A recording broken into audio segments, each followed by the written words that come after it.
Now, so episode 2 of the Lamborghini Legend Pass has dropped, and yeah, there's like another quest in this that immediately can't be done, but that's the Grand Prix one.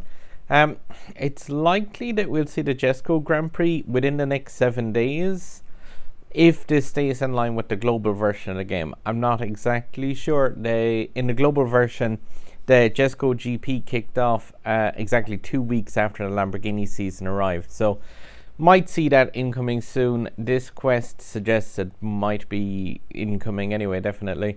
Perform shockwaves. And the one thing people missed on this one last week, because there was a glitch with this last week where it didn't work, but this has to be done in the daily car loot events. So in the daily events, that's just the one on the far left hand side. And yeah, that's just doable with the C and the D class version of the car. But 10 shockwaves inside in those. So yeah, you can just do that in one run, pretty much of those. Buy items in the Legend Store, very easy. Apply upgrades, very easy.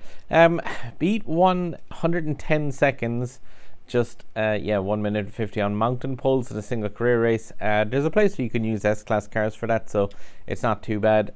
Finish races in Rome 25, just a grind out fest.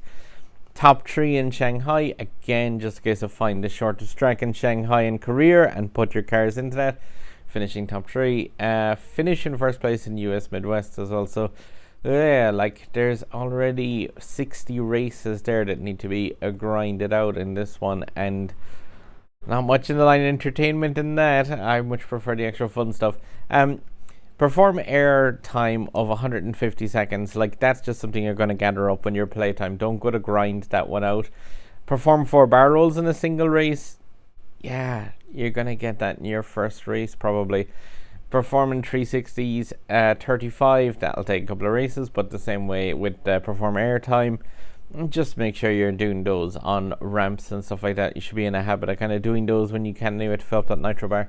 And then you have this one, which is weird. Lamborghini Asterion, and it's perform 3 jumps in a single race. Some of these quests are just like very weird choices of things to do, because it is just a case of, do you have that car? Drive in that car. You win! I'm not really a fan of that, but like, yeah, a load of this is just grinding stuff out. I would say, if you're wondering what kind of stuff to get for the Legend Store, if you kind of like me and have that Legend Store maxed out a fair bit, just like, don't be afraid to buy those import parts that pop up for 25k actual credits. Like, that's not too bad, just to kind of tip that towards getting complete sooner.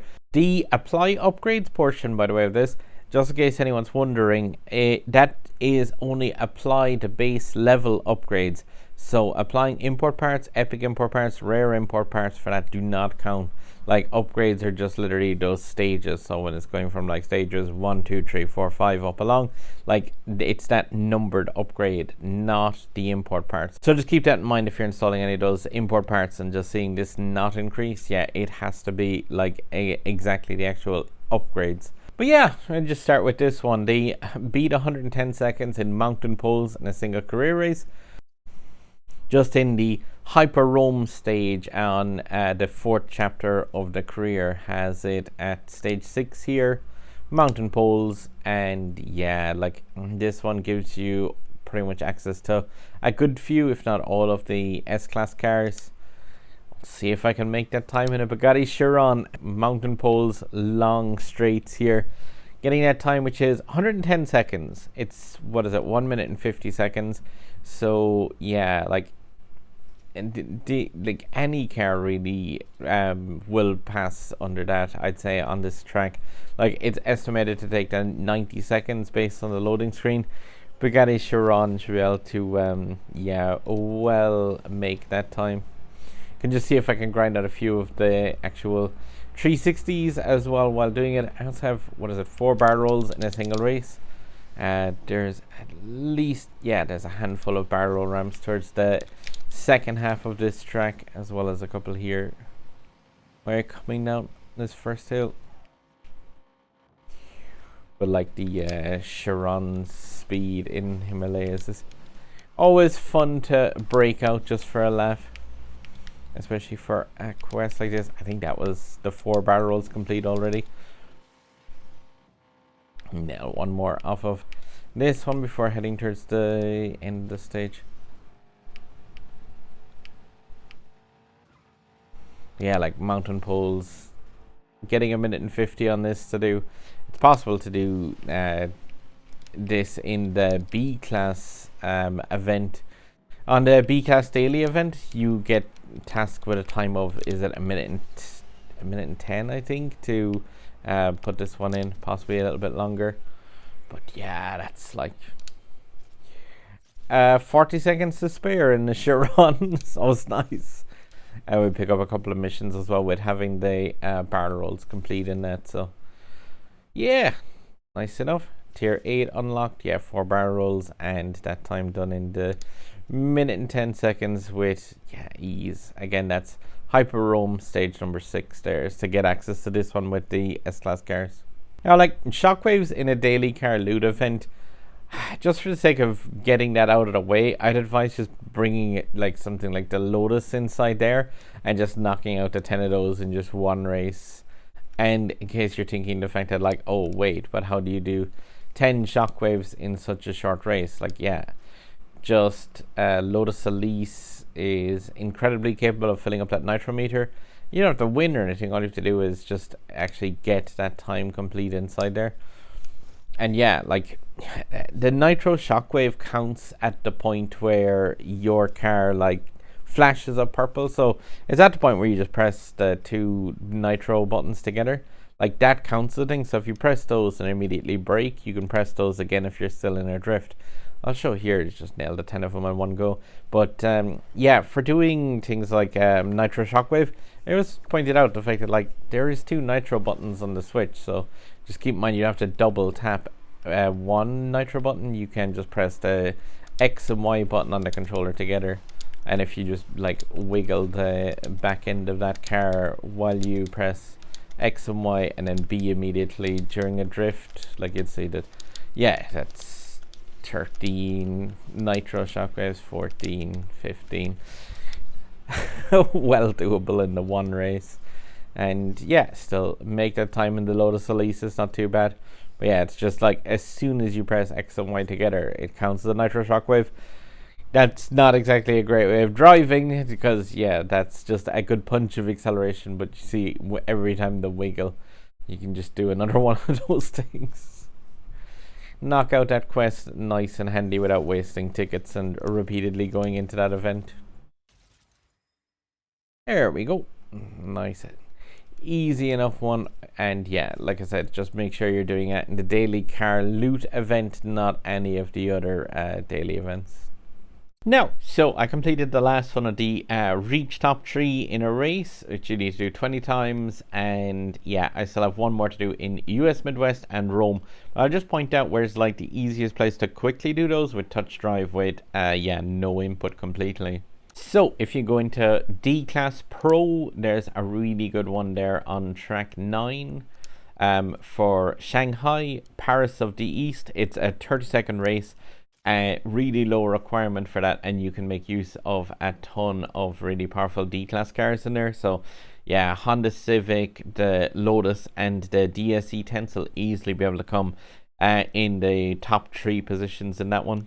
Now then, next to that you've got the Euro tracks, and just go up to track number 9 on that. It's Roman byroads, an incredibly short track, and you've got access to a ton of cars inside there. So like I think it has a requirement of about 1,000 or so, so you can definitely just touch drive, no input for this, and yeah, knock this one out. And it says like 30 seconds timer on that.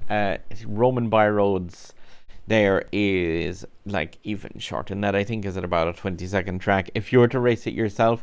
But realistically, like the fastest way of doing this is just go in here, select the car, put it on touch drive, and just leave the car do its thing.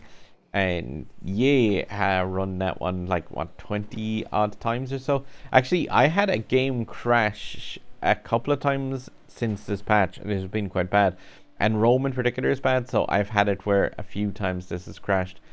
Really annoying. I really hope they focus on fixing the performance.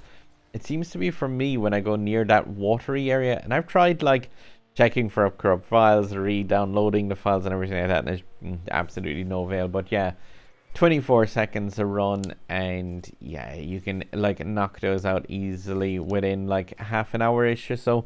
It's main time you're going to be waiting up on that is just the loading time more so than anything else. That's tier 12 unlocked. And then just above that, then you've got American Blaze, and American Blaze has... Wait, where is it? Yeah, it's a twister. It's probably the easiest one of these, and by far probably the shortest. Again, this has access to all of the American cars in the game, so like the Chevy Grand Sport. The races are according to 1,300. The Grand Sport will be able to like tear this one up with no input whatsoever into it, and like yeah, a lot of these cars say like the Force One VLF, like that has a fairly long cooldown on the refueling time of it, and the same with the Grand Sport. So it might just be an idea to come back in here, do a couple of runs of this, go and do something else, come back in here again and do some more runs. But yeah, again, this is one that just needs to be done a good few times. And yeah, it's a twister track, is really easy for touch drive, as much as it likes to just go through the mud for no reason. I know on the global version, touch drive is meant to be far more usable, but for the Switch, it just really isn't. Like too many like even that there on that corner, slowing down to 110 miles an hour in a Grand Sport to go around a corner, as a car that can take most corners in this game at the 200 mile an hour mark. It's insane to see it slow down that much. But yeah, 30 seconds, race complete, nice and easy. This doesn't involve like any of the jumps as well, so, or a portion where it's driving past a train, because there's quite a few US Midwest tracks where there's a train involved, and touch drive can sometimes just want to drive straight into that, or on those things with jumps, it'll just mess up completely and fly off and just explode. Really, like, yeah, you'd be better off just to stick with that one. And there we go, 73 more points for those completing. And that just leaves me with the 10,000 meters left to drift in a Grand Prix. That Jesco GP, by the time you watch this video, it might be out. It's most likely going to be there tomorrow. I would stress the fact of like, do not like go out of your way to drift those in the actual GP races. Make sure and check first, see if you can do them in practice and such. So like, don't go crazy with trying to like drift 10,000 meters in your 3 runs of the actual GP. That would be a very bad use of that. I would hope that they'll allow you to yeah, drift those out in the actual practice stages. Apply upgrades is something that for me, I'm kind of locked into not doing that as fast as like just pumping those out 1, 2, 3, 4, 5, because of the fact that yeah, I don't have a whole lot of cars that I can apply upgrades to, and even with the current event, it's giving a fair enough amount of credits. Yeah, I'm still on 2 million, and I'll be unlocking a couple of cars in the next few days, and I definitely want to yeah, portion out those things so I can apply 1 upgrade per day, or when I get my hands on the Veneno tomorrow, yeah, I'll be applying upgrades to that. When I say tomorrow, again, if you're watching this on Friday, I've got a Veneno. But yeah, I have another video that's uploading on that. I would strongly advise taking caution with that car, because I've mentioned it a few times in another video. Every time you've got access to the Veneno so far in Multiplayer 2 and in the events during the special event, keep in mind that that is at 6 stars max. That is not the way you get that car at stock. Of course it's good at 6 stars max. That is like, yeah, it's not the way it unlocks, and it's not the way a lot of players are going to get it. Like, to get it up to 6 stars max, you would need to spend an incredible amount of tokens on that. So yeah, just temper your expectations and keep in mind that, like I said, each time we've gotten to drive that so far, it's like maxed out with all 16 epic import parts and like about maybe 20, 30, 40,000 tokens worth of blueprints pumped into that thing. If you're not willing to spend that amount, don't just go and like charge into it and thinking, yay, this is a great car. It's not until you spend some tokens and quite a lot of credits as well. I mean, you're talking about 40 million or so to upgrade that in terms of credits. So yeah, definitely be careful with that one.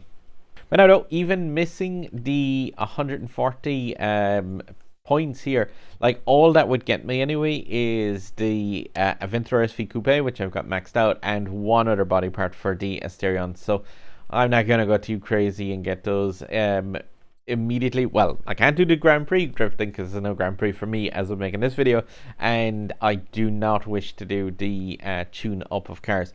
Could put the last few upgrades on my Leaf, but yeah, I want to save those for a rainy day when I don't have any credits. And let's see the rewards that I do actually get from this amount of stuff. This also includes the shockwaves from that first event. New tires. Ooh. Yeah, those Asterion parts are really strange. Oh no, something for the king that's getting like dusted. A few blueprints again for that A-Class SC18. Again, keep in mind you get to play with that on one of the stages of the special stage, the special event. Just keep in mind that that is also 6 stars maxed on that special stage. So like, yeah, keep in mind that that is not the way you get that car in the slightest. Lamborghini Gallardo, awesome car. Cannot wait to have that in my collection and definitely be looking at upgrading that because, yeah, that one is a beast for a C-Class car and it's definitely one that will be made use of in the Elite Cup every week after the season pass. Yeah, C18, yeah, slightly less so. Lancer Evolution, it's a piece for the king that gets trashed. Some Asterion tires, rear bumper, Cayman tires, which, yeah, that's just from one of those random packs, and rims for the Asterion. Cool enough. I'm going to take one look at those customizational pieces. Kind of moderately surprised that I didn't collect all of the pieces for this during the Porsche season, but still, I didn't actually have any of the tires for my 718, but Legends. Nice. Definitely, I'll take that. I do like the custom rims, just in terms of like, yeah, the actual ability to repaint that portion of the car as well. I mean, admittedly, you only see it like it's really, really up close and stuff, but still, I think like it does a nice thing of like upgrading and customizing your cars. I really like that aspect of free-to-play games, which is one of the places where they get you. Asterion, though, still not convinced I'll ever want to drive this, no matter how nice it looks. I just don't think, yeah, I really not a fan of this car. I got some side skirts on it. That is mildly cool looking carbon, but he still not gonna make it. I can't imagine that any of this is going to make the car exciting enough for me to ever want to actually like get that golden up and yeah, max it out. It's cool enough, I guess. It matches the front with the 3 yellow beams down there now, with the customized part on the face as well, but still, car is just boring. Get the South Haven customization pieces. I do like a tire like that where you can see more of the actual brake rims. It looks cool as well in this because, like, yeah, those brake discs do light up with the graphics engine in Asphalt 9 Legends. So I really like that look of when you're going into a corner and you can see it, like, yeah, your car's burning up. There's a few customizable tires as well, so nice enough. And get that maxi tires on this Asterion as well. So, kind of very yellow legend. It's all about keeping that brand. Gotta look like that lightning bolt. Now, here we go. Ooh. Looks slightly less bad. It needs something on the back of it though. It needs like a giant spoiler that's just crazy. And I don't know, is this gonna get one? I don't want to look at what they look like yet, but yeah, I'd be interested if it's got those, but still at the same time, oh no, it's just not an exciting car to drive ever. One thing I will say is, if you're coming up to the Grand Prix tomorrow for the Jesco, you're gonna get, like, say, most players will have the stage 13 if you've got all of the quests complete in this, so you will be one step closer to it. It might be worth the tokens to buy these just to get access to that 2 units of fuel for the Jesco GP, because you will get to use that in practice stages. So maybe consider, because the Jesco just only has like 3 fuel units, and then it's got I think it's like an hour and 10 minutes or so as a refuel time. So if you are going to be investing tokens and you really want to unlock that car by, like, if you need the key for it, the Jesco is really not an easy car to handle. It takes quite a lot of practice with that. So if you have got the option of spending like maybe the 100 or 200 tokens on this, it wouldn't be the worst thing to have access to that plus 2 thing, because at least it'll give you 2 extra fuel units, and make sure you use those in the practices for that GP when it opens up, because like I said, I've mentioned this before a bunch of times, but a load of people are coming into that GP with the car unlocked. I've got a 2 stars. I'll be bringing it straight up to 3 and 4 stars. In the qualification, I think it's limited to 1 or 2 stars tuned. But as soon as those end, you're going to be encountering players inside those higher groups that have like, yeah, a maxed out near Jesco already coming into that. Because like, I'm going to spend a fair amount of tokens on this. The only thing that's going to be stopping me from tuning it up realistically is my credits. That said, I'm not overly pushed on winning the GP because of the fact of I have the key. So all I want to do is, like, while it's hanging around the place, yeah, I'm going to be spending a fair amount of tokens in that one. So you can check back in on this and see exactly how much I burn on those later on. But yeah, I just said I'd mention the fact that the 2 fuel units, that could come in really handy for players who are looking to get the most practice time in with that, because otherwise, yeah, you're just limited to 3 runs of the Yesco, and yeah, then you've got an hour plus to wait. So like, yeah, you can pretty much nearly double your practice time there if you spend like 100 or 200 tokens on this. But yeah, that's it for all the episode 2 quests. Mostly just fairly easy and just some grinding with touch drive. Hopefully those tracks help. If these videos do help, guys, do give a sub button up above. There's other videos from me up here from indie stuff and something else on my channel from Asphalt 9 Legends, most likely.